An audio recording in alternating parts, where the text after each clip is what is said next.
เบาเลยมาละรางวัลคุณหาเลยลุกครับลุก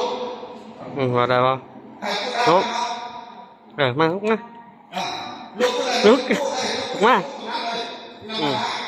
ลุกยังเปล่าไหนเข้าวัดกำลังเข้าบูชาแล้วแต่จะรู้ว่าศาสนาสอนอะไร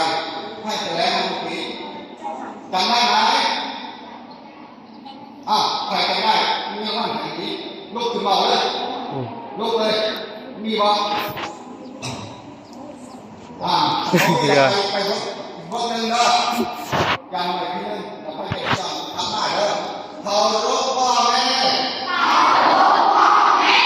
มีแต่กุศลพัฒนาตน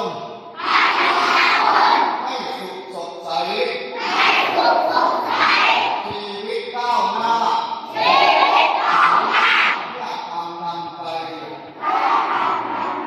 อย่าไปที่ไหน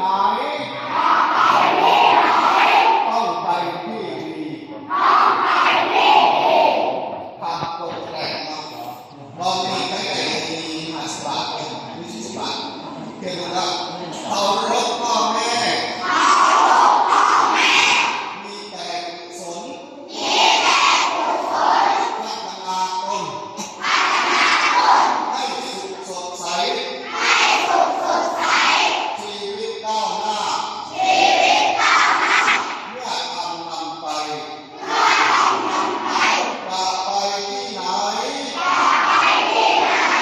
ต้องไปที่ดีบอกได้ก่อนก่อนมือหัน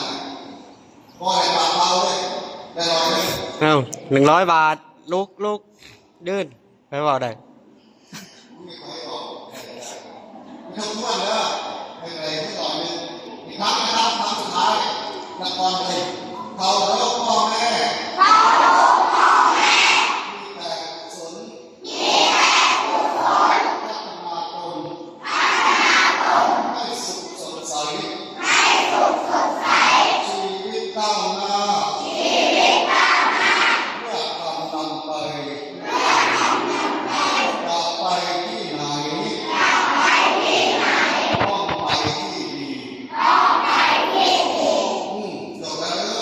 สัตธรรมะวัน สาธุเด้อสาธุที่ได้มาร่วมกันเรียนรายการในโปรแกรมของคณะสงฆ์มีอย่างไปทำอย่างไรก่อนต่อไปให้ก่อน